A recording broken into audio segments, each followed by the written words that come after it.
Assalamualaikum warahmatullahi wabarakatuh.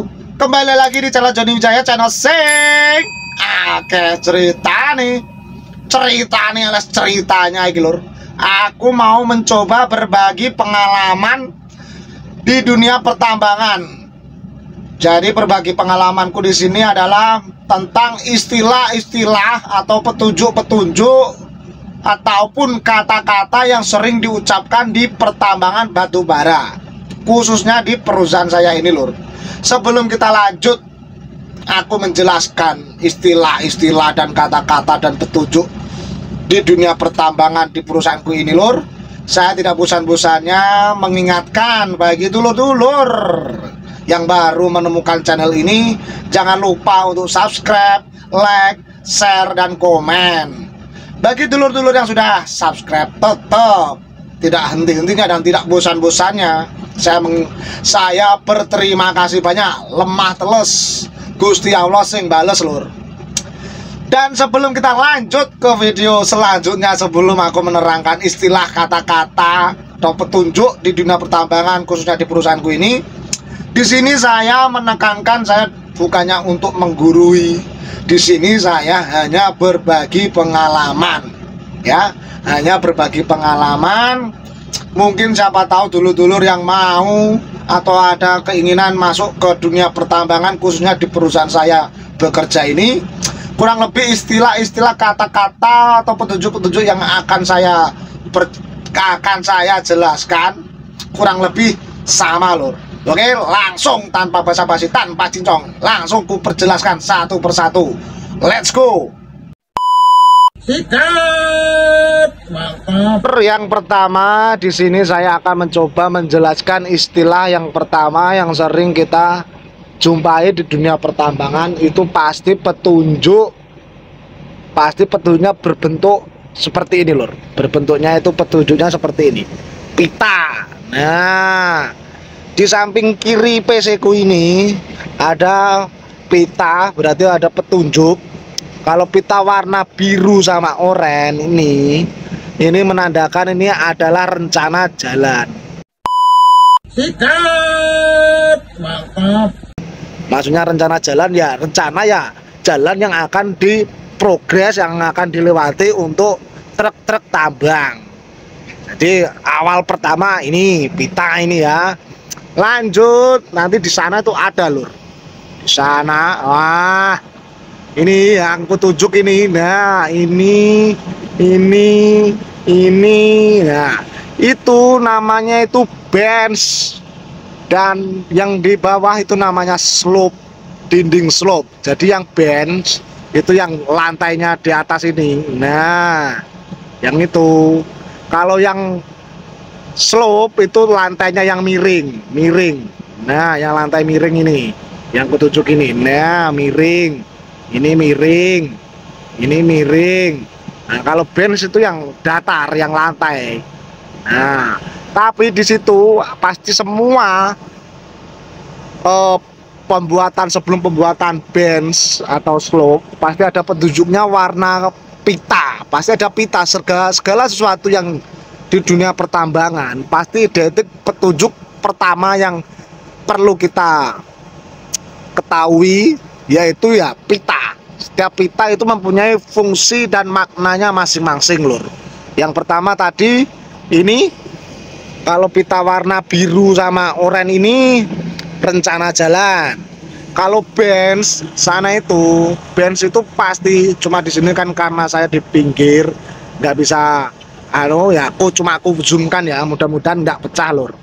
Jadi di situ nanti pasti ada warna kuning, pita warna kuning. Di bawah situ mungkin sudah lama, ini kan bandnya sudah lama lur. Jadi kemungkinan kena tergigis air atau mungkin kena angin besar, jadi jatuh, nggak ada lagi sudah.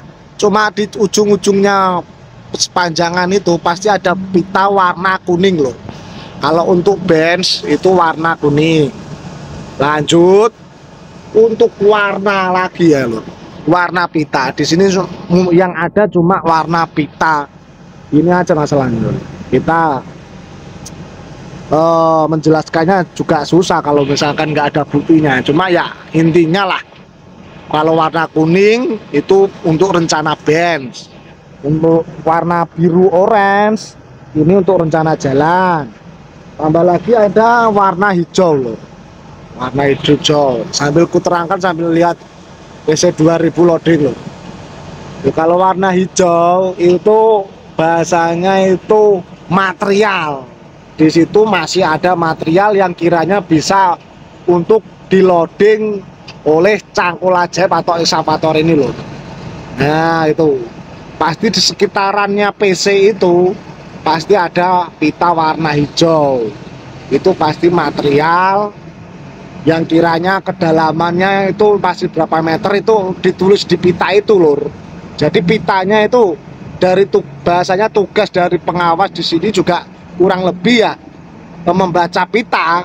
Kalau dari operator kan cuma diarahkan pita itu batasnya ini mengarah ke barat kah ke timur.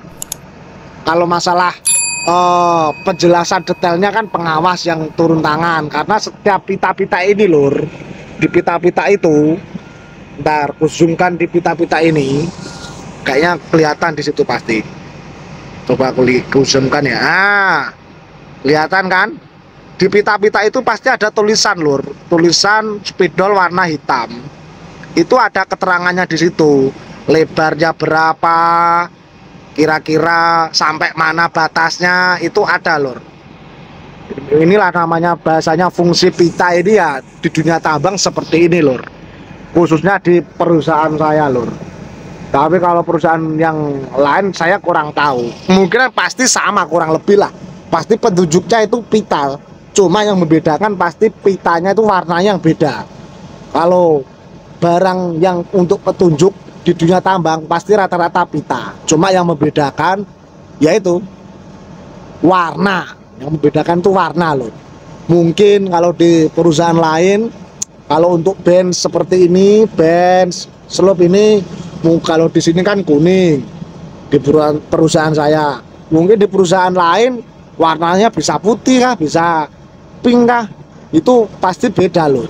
Tidak menutup kemungkinan, pasti beda. Cuma yang garis besarnya pasti rata-rata petunjuk di dunia tambang ini rata-rata ya pita yang dipakai loh. Karena untuk mempermudah kiranya dunia tambang ini sampai kedalaman berapa meter itu tergantung dari petunjuk pita. Nah terus pertanyaannya pasti ada yang bertanya-tanya, itu yang terus yang bikin pita-pita itu siapa mas?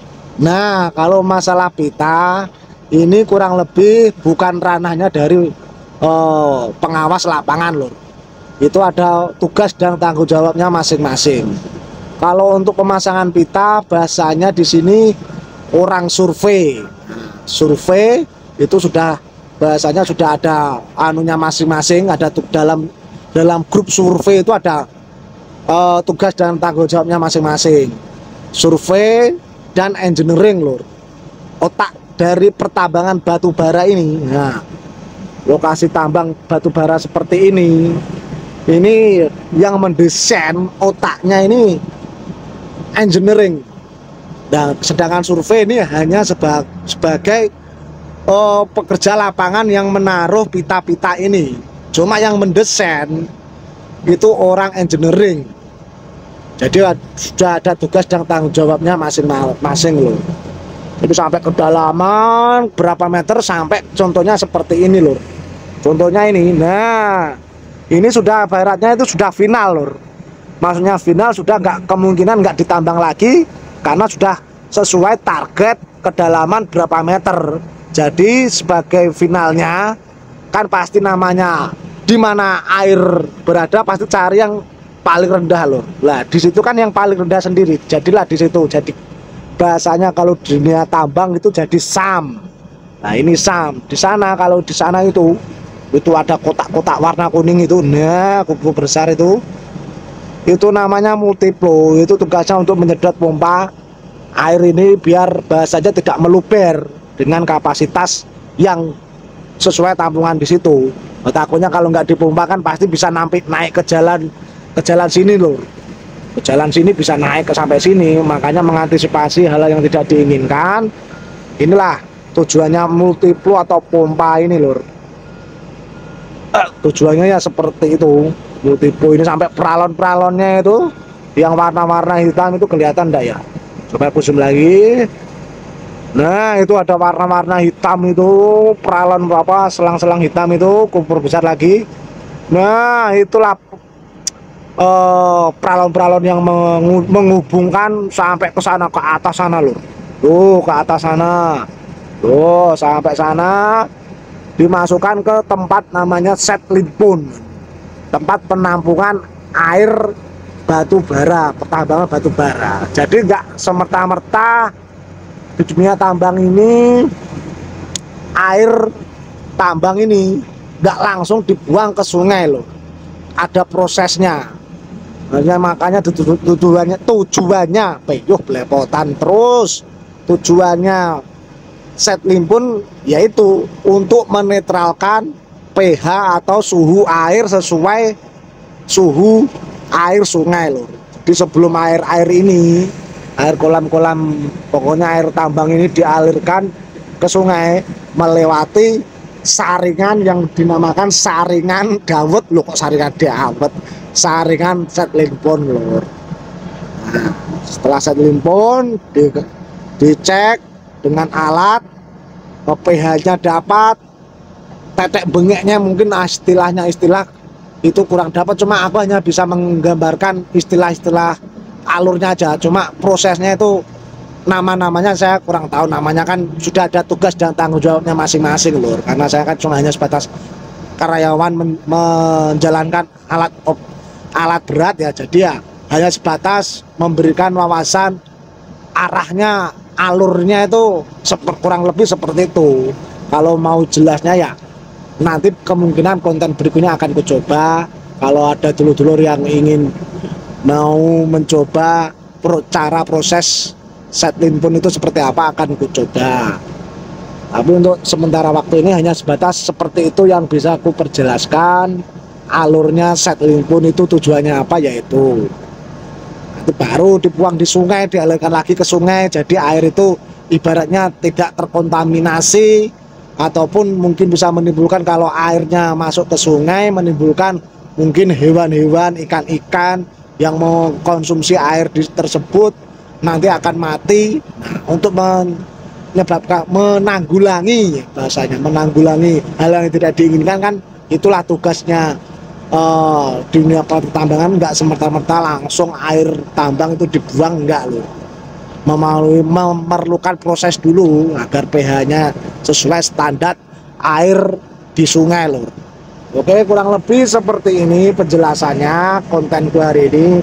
Mudah-mudahan apa yang aku sampaikan ini bermanfaat bagi dulur-dulur yang kiranya ingin masuk di dunia pertambangan batu bara, khususnya di perusahaan saya loh. Kurang lebih istilah atau petunjuk pertambangan batu bara itu kurang lebih seperti itu lor. Dilihat dari pita, semua warna pita. Oke lor, kurang lebih seperti itu. Akhir kata, wassalamualaikum warahmatullahi wabarakatuh. Thank you.